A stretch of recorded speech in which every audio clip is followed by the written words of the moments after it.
Welcome to the AI Literacy Bridging the Gap series, but honestly, there's a huge gap that needs to fill. 2020 में AI पे research करते वक्त जब मैं literature review ढूंढ रही थी, उस वक्त ज़्यादातर जो डेटा था वो फॉरेन यूनिवर्सिटीज़, यूएस और यूरोप का डेटा था। भारत में AI पे क्या काम चल रहा है, इसको जानने के लिए मुझे इंडिया AI का पोर्टल मिला। साथ ही उसी साल raise summit, responsible AI for social empowerment summit के दौरान हमारे honourable prime minister Narendra Modi ji ने ये कहा कि कैसे डिजिटल इंडिया को AI ड्रिवन इंडिया की तरफ अग्रसर करना है। Since then, India AI has been synonymous with three words for me: tech, talent, and trust. And today we have a very special guest. He's the CEO of India AI Mission. He's IAS and Additional Secretary, Mighty, Mr. Abhishek Singh. So a very warm welcome to our show, Abhishek Singh. And my first question to you would be कि अगर India AI का mission एक layman या एक student या एक farmer को अगर हमें समझाना हो, तो कैसे आप उसको समझाएंगे? जी देखिए, आज जो AI का एक्सपेंशन हुआ है, lot of people are using lot of AI tools, ChatGPT and all. That's why many people relate AI to these tools only. Fact is that AI has existed for a very, very long time, but it has been productized with these ChatGPT and other tools which has come. So if we have to really explain it to a layman, to a student, or to a farmer, or to a small business, it can be done through the power of the technology that is. In the sense that AI enables in India an easy communication across languages. One can ask a question in any language, one can get a reply in any language. One can do an unstructured query. For example, very often most of the customer service calls and all IVRS and all people used to call, they will have to follow a menu. Like आप एक दबाएं, दो दबाएं, and very often the rural people will forget also एक में क्या बोला था, चार में क्या बोला था. So people don't relate. With AI, what happens is you don't need to follow those menus. You can have an unstructured query in your mother tongue. So farmer को अगर कोई query पूछनी है कि भाई मेरी फसल में कीड़े लग रहे हैं, मैं क्या करूँ? So he can ask a query in his own mother tongue, in his own language, and get a reply back. Similarly, a student can ask कि scholarship कब मिलेगा, और somebody can ask कि राशन की दुकान पे राशन आया या नहीं. तो normal queries of citizens answered in the mother tongue through a speech mode is something that is possible with AI. Unstructured queries can be possible with AI. So that's in a way demonstrating these tools to people can make them understand what AI is and in what ways AI can be beneficial for them. Right. So demonstrating these voice-based tools you are mentioning.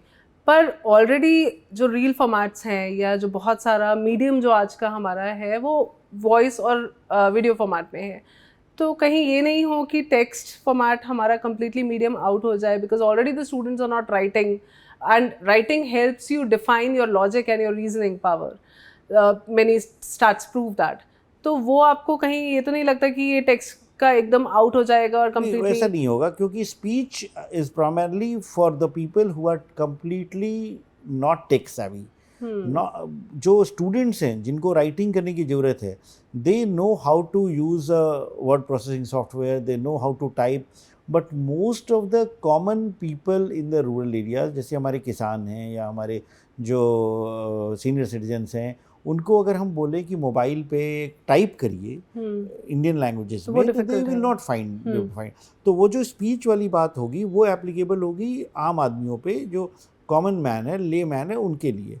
जो students हैं जिनको लिखना है, for them there are text based solutions also in LLMs, in which suppose they have to analyse a report, they can use it for getting insights into it. जैसे for example अगर कोई income tax act नया पास हुआ, 600 पन्ने की report है, कोई law का स्टूडेंट है, if he has to analyse that report, if he has to find out what provisions of the act applies to what sections, he can easily use a LLM model to simplify it, summarize it, get insights into it, do queries on those documents.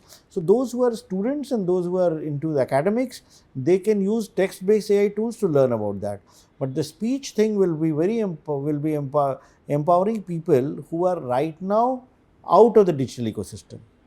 Right.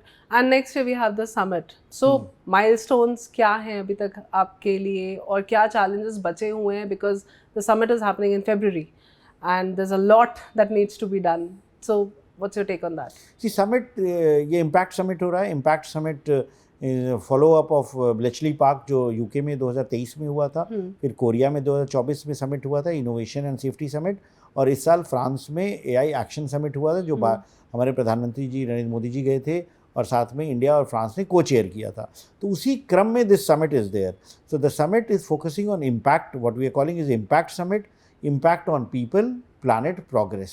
So what we'll be doing is that amongst all the deliberations that will happen, summit will showcase in what ways AI is impacting people, and when we're talking about people, we're saying that how it is impacting jobs, skilling, reskilling, क्या कोई jobs impact होंगी, कुछ लोगों की नौकरियां जाएंगी, तो अगर वो होता है तो हम कैसे उनको ऐसी ट्रेनिंग दे पाएं जो कि डेटा इकोनॉमी और AI इकोनॉमी में जॉब्स वो ले पाएं। इसी तरह जब AI का impact, when we are looking at planet, then we are looking at building sustainable AI में एनर्जी बहुत कंज्यूम होता है, हम कैसे AI ऐसा बनाएं जिसमें energy requirement is reduced and we are able to build sustainable AI। Similarly use for AI for solving climate challenges, जैसे AI यूज़ करके हम प्रिडिक्ट कर सकते हैं कि फ्लड्स आएंगी या नहीं, एक्सट्रीम हीट इवेंट्स होगा या नहीं, ड्रॉट होगा या नहीं। तो AI for planet, impact of AI on planet becomes a big theme in the summit. And similarly third जो पिलर है हमारा, impact of AI on progress, impact of AI on economic growth, impact of AI on social good, कि कैसे हम health services improve कर सकते हैं। तो जो हमारा ओवरऑल ढांचा है ये इसके ऊपर बना हुआ है। जो हमारे अचीवमेंट्स हैं वो of course over the next 4-5 months deliberate करके होंगी, बट हम उम्मीद करते हैं कि India will emerge as a strong voice of the global south. India will give a platform for countries of the global south to express what they want. They should not only become users of the AI. How do we democratize access to AI? How do we make compute available, data sets available, algorithms available? Can we build a repository of AI solutions which can be deployed across the world? ये अगर AI से हम tuberculosis को diagnose कर सकते हैं, cancer को diagnose कर सकते हैं, या फार्मर को मदद दे सकते हैं, या बच्चों को पढ़ने में मदद कर सकते हैं, क्या इन सॉल्यूशंस को हम पूरी दुनिया को दे सकते हैं? तो हमारे एक्सपेक्टेशंस, हमारे डिलीवरेबल्स इन्हीं क्रम में होंगे कि क्या हम इंडिया को एक ग्लोबल साउथ का इम्पॉर्टेंट वॉइस बना पाएँ, और जो AI का एक्सेस है सारे दुनिया के लोगों को, उनको उपलब्ध करा पाएँ, और AI के जो एप्लीकेशंस हैं उनको हम जो इंडिया में तैयार हो रहे हैं, बाकी कंट्रीज़ में तैयार हो रहे हैं, इसको हम बाकी कंट्रीज़ में भी अवेलेबल करा पाएँ। तो these will are some of the deliverables that we have. तो सॉल्यूशंस की, जब AI सॉल्यूशंस की आप बात कर रहे हो, recently we had floods at so many places in the hilly areas, क्या कोई सॉल्यूशन अभी ऑलरेडी आपके नोटिस में आया है? हाँ, देयर आर सॉल्यूशन। जैसे अभी बिहार में फ्लड प्रोडिक्शन के लिए एक AI बेस्ड एप्लीकेशन यूज़ हो रहा है, तेलंगाना में फार्मर्स को एडवाइजरी देने के लिए यूज़ हो रहा है, महाराष्ट्र में ड्रॉट प्रिवेंशन के लिए यूज़ हो रहा है। तो तमाम इंडिया में क्लाइमेट से संबंधित काफ़ी AI एप्लीकेशंस हैं जिनको डिप्लॉय किया जा रहा है, जिससे लोगों को based on data is coming from weather data, rain data, river water का लेवल्स, उसके हिसाब से अर्ली वार्निंग मिल जाती है कि फार्मर्स को, जो नदी के पास रहने वाले, जो बाढ़ग्रस्त क्षेत्र हैं वहाँ रहने वाले लोग हैं, उनको मोबाइल पे SMS चला जाता है कि that they should evacuate or they should move down to safe places. So early warning on that IMD does by using AI based models and applications really helps in saving lives in many parts of the country. I hope जो अभी cloud burst और बाकी floods आए हैं उसको लेकर के भी हम और ज़्यादा इफेक्टिव mechanisms build कर पाएंगे. We need to make our systems better because see right now they rely on the whatever data is there. But climate changes are happening so fast that we need to build more robust systems. India's IMD, Disaster Management Division, they all are using AI for building such solutions. There's so many reports that talk about how AI consumption leads to climate impacts. So what's your say on that? I told you, like AI, to build AI applications, you need a lot of energy. So I think OpenAI, Sam Altman mentioned कि thank you जो आप एक लिखते हो वही इतना energy consume करता है. Not only that, today like OpenAI is projected that the energy that OpenAI will be using, just one company, will be more than the entire energy consumption of countries like Germany and France. So it's becoming like so energy intensive that एक H100 chip जो होता है उसका power consumption is equivalent to the energy consumed by one US house. So they are very energy intensive, they take a lot of water for cooling. So the adverse impact of AI on climate is well documented.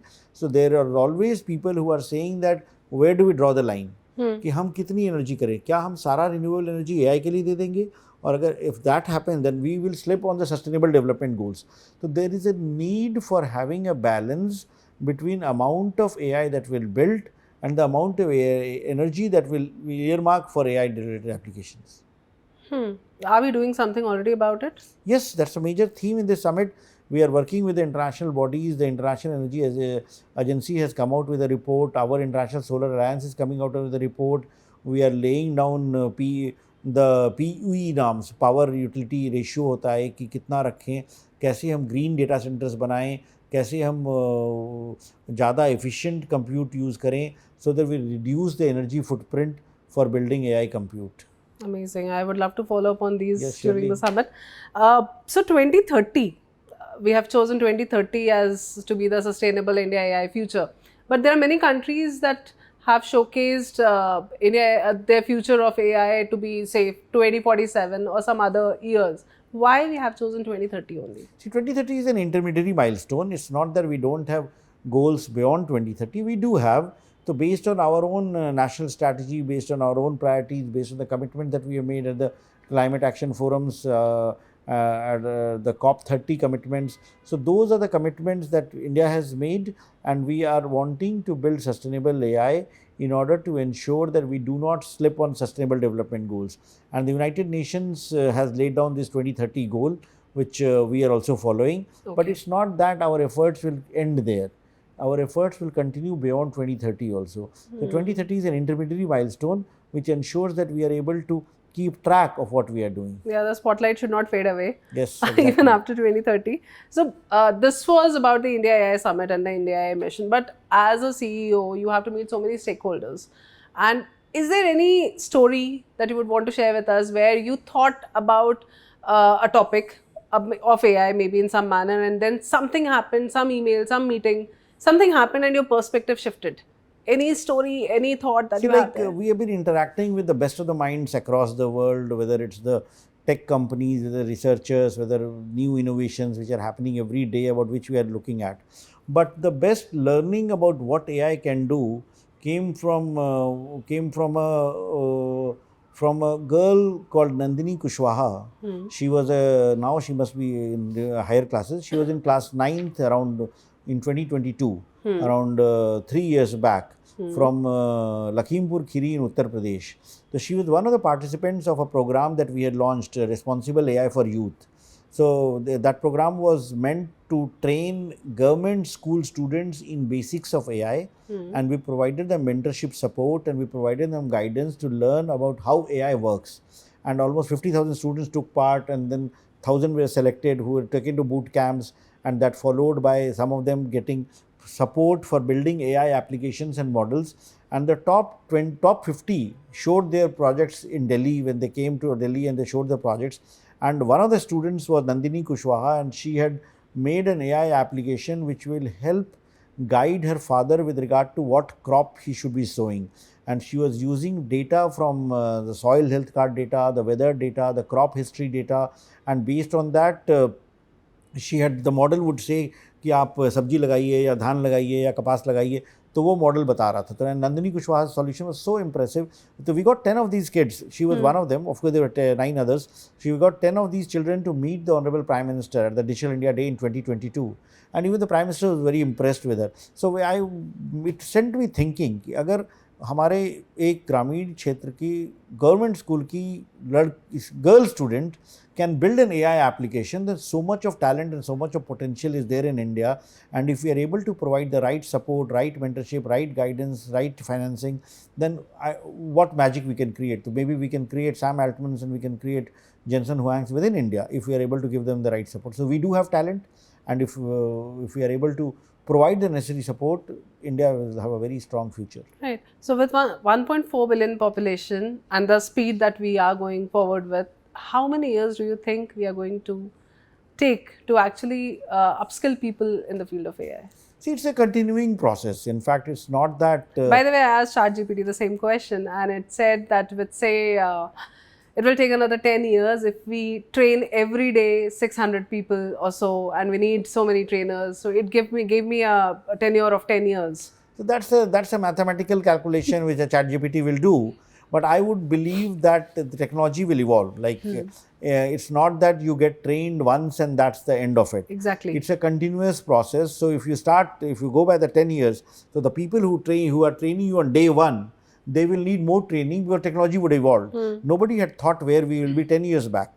So every day a new segment of technology is coming, and as we move forward, as we move towards agentic AI, as we move towards physical AI, as we move towards artificial general intelligence, Then there quantum, will and there's be so a much more coming. need for continuous skilling, reskilling, upskilling that will be required at all levels. So AI literacy will become something which will be the very big priority for all of us as a nation. Plus, more importantly, to move people up the value chain, we'll have to continue having these regular training and skilling programs as we go forward. Exactly. So we are into trainings, and that's what I personally felt, that there are a lot of programs that are working on the reach part, but longitudinal studies are missing. And so that literacy and upskilling, there's a lot of difference between that.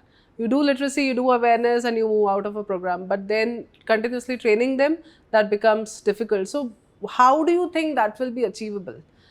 See, it will have to become a mass movement, just like we kind of did normal literacy. Like, it was achieved not through a formal education system, but it was required a participation of lot many stakeholders, including civil society organizations, including not-for-profits, including industry, including academic institutions. All of them contributed to making India literate, where reach literacy levels where we are. So for AI literacy also, we'll need to have a comprehensive plan in which one, AI will have to become part of the regular school curriculum. So already CBSE, NCERT are doing towards it. Class 10th, it's being introduced as a subject. And more importantly, AI will have to be introduced as chapters in class 5, 6 as well.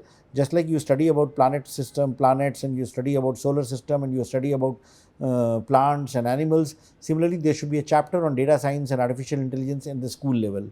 And then we'll need to come out with a basic fundamental course which explains the basics of AI to each citizen. We also need to educate people about the risks of AI, because AI, while there is a lot of positive upside towards using it in a positive way, there are a lot of negatives also. Yes. It is used for creating deep fakes, it can be used for child sexual abuse, it can be used for pornography, it can be used for harassment, it can be used for financial frauds.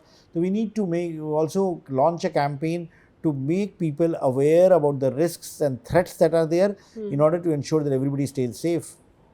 From digital users to digital citizens, how do you Yeah. bridge that gap?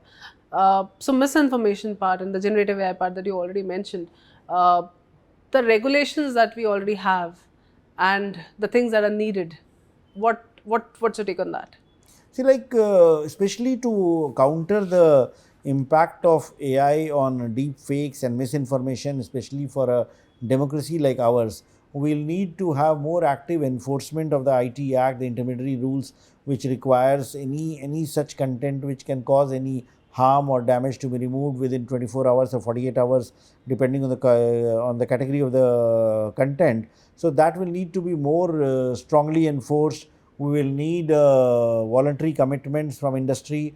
We will need all these platforms, the social media platforms like Meta, X, Google, to have AI tools to flag such content and remove it on their own rather than it being coming from the government. So it will require a concerted action from not only the government but the industry, with the social media platforms, for everyone, in order to ensure that we are able to limit the harm that AI can cause.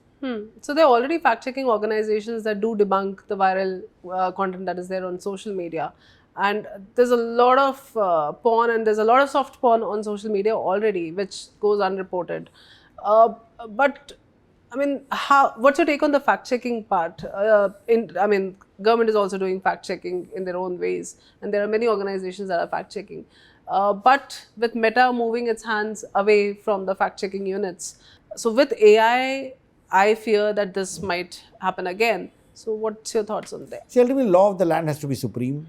If the law requires that any such content which can cause a law and order situation or a communal problem, or is bordering line on pornography or soft porn, or has content relating to child sexual abuse, or any content which can be of reputational harm to anyone, so that kind of content the law requires to be taken off in a finite time. And if the entities or the platforms or the channels who are indulging in that, if they don't abide by the law, then the strong arm of law enforcement should come, and there should be penal provisions, there should be action that are taken to prevent any such actors in perpetuating any such crime relating to misuse of AI for generating any content that can cause harm to people. But we still have impersonation acts and fraudery acts, but nothing on deepfake so far. So, No, deep fakes are governed by the intermediary rules, and ultimately deep fakes are not something by itself which are banned. Deep fake should result in committing any crime per se.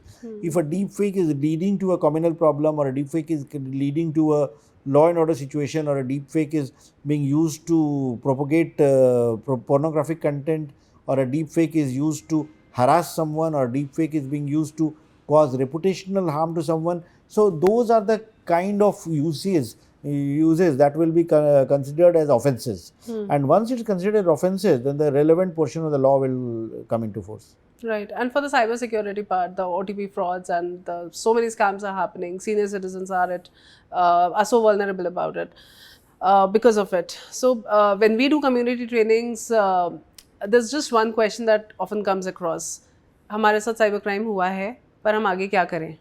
हम कैसे अपने पैसे recover करें? हम कैसे, तो जो awareness part है वो तो हो रहा है, लेकिन उनका जो क्राइम उनके साथ हो चुका है, how to get that back, how to, what are the right mechanisms that they should know about so that they can prevent getting scammed. See, like a lot of work is being done by I4C, the Integrated Cybercrime Coordination Center, in ensuring that there is sufficient awareness with regard to what are the ways in which one can stay safe online. They also run a helpline called 1930 on which financial frauds can be reported, and if they are reported in time, there are mechanisms through which the loss can be minimized. We also have a portal called cybercrime.gov.in on which all such cases can be reported. In addition, the I4C also runs Cyber Dost handle on Instagram and on Twitter and on Facebook and on YouTube, in which commonly occurring cyber frauds are shared on that channel. Doordarshan also ran a program on creating awareness about cybercrime and what are the common ways in which digital arrest and OTP frauds and financial frauds take place, so the people are made aware. In addition, MeitY also runs a program called ICA, which is Information Security Education and Awareness Program, wherein also a lot of content has been created which is being shared through vernacular media, through electronic media, through social media, so that more and more people are made aware of such crimes. Honorable Prime Minister spoke about digital arrest in a Mann Ki Baat. So a lot of efforts have been made, but we have to be conscious that the pace at which cyber crimes are growing is matching the pace at which we are digitizing. So we will need to make people aware. We will need to develop our efforts in this direction to ensure that people stay safe online. So you're also doing a lot of community networking, and this is how community can play an important role in terms of training, in terms of literacy, in terms of awareness and other stuff.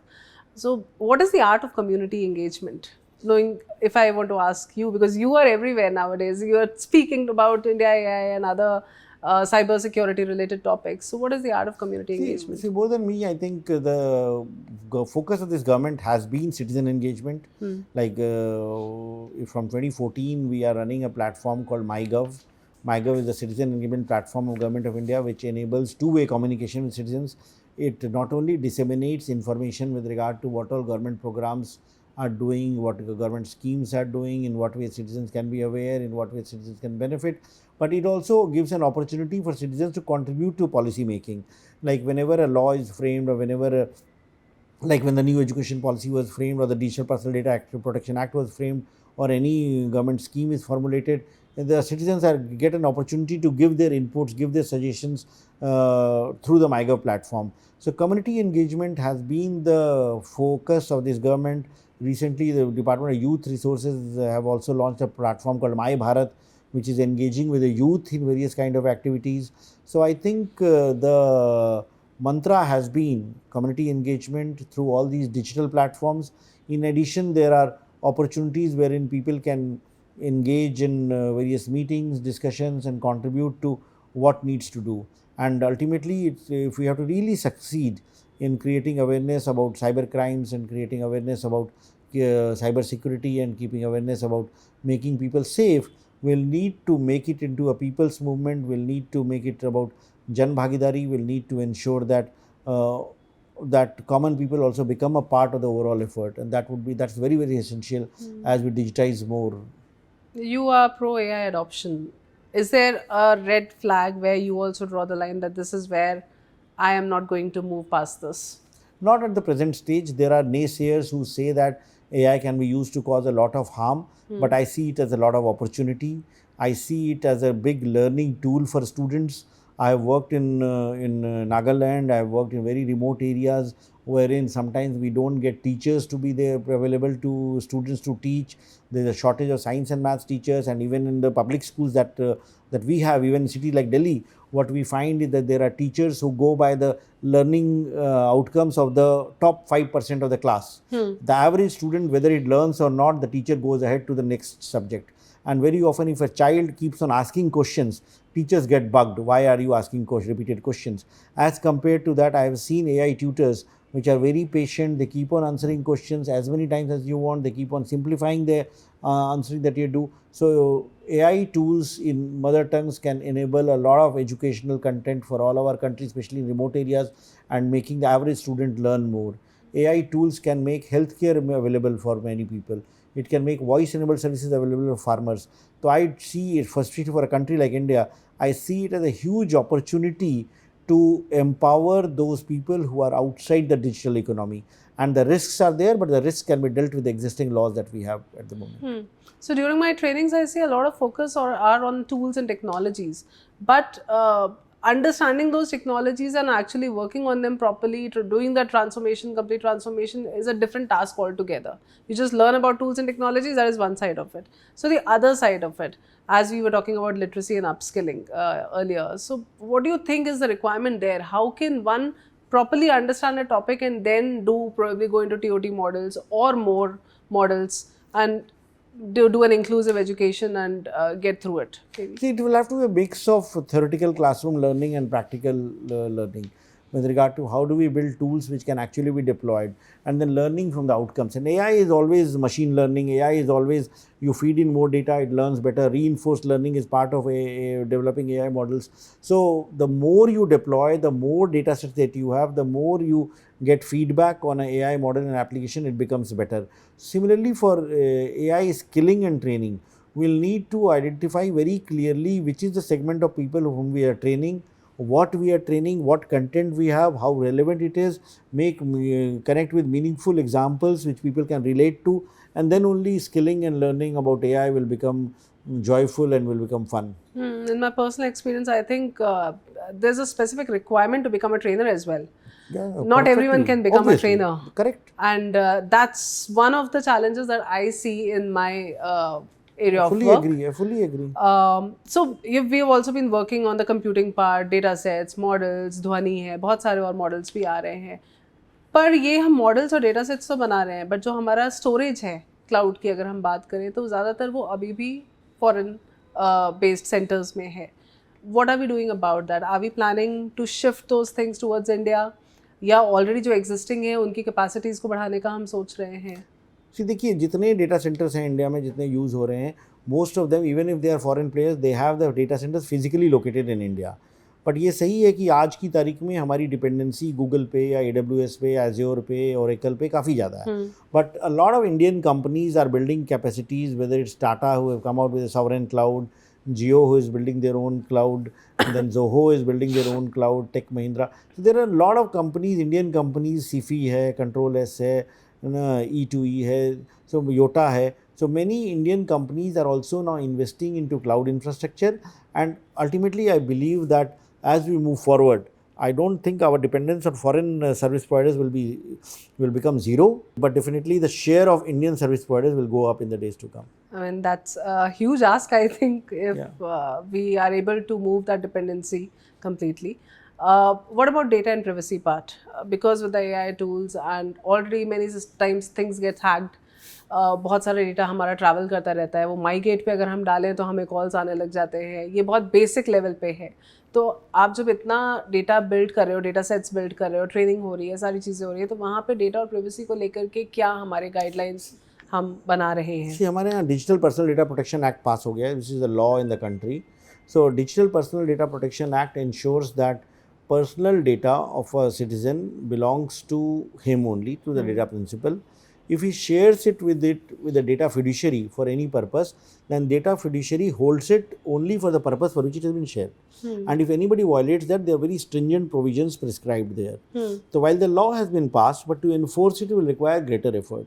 So it will require awareness at all levels, and will require to ensure that if MyGate is misusing a data sets, or a Zomato is misusing your data or information, or anyone else's, then the penalty should set in, and they should ensure that they abide by the law and don't use any personal data which is shared with anyone with somebody's consent beyond for the purpose for which it has been shared. So the purpose limitation and ensuring that consent is taken, that entire architecture has been built in.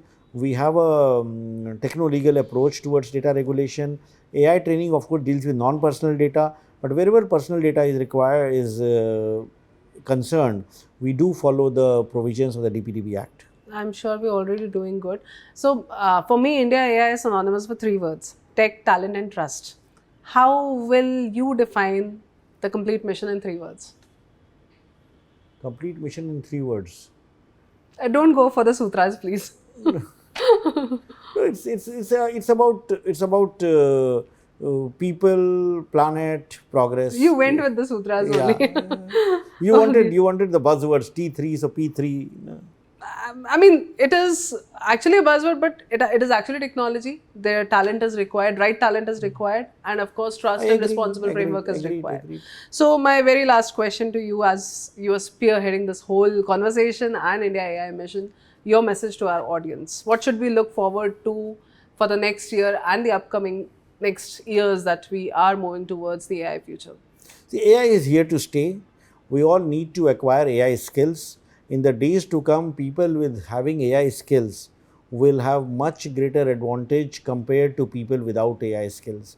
To learn to use these tools, don't become dependent on them.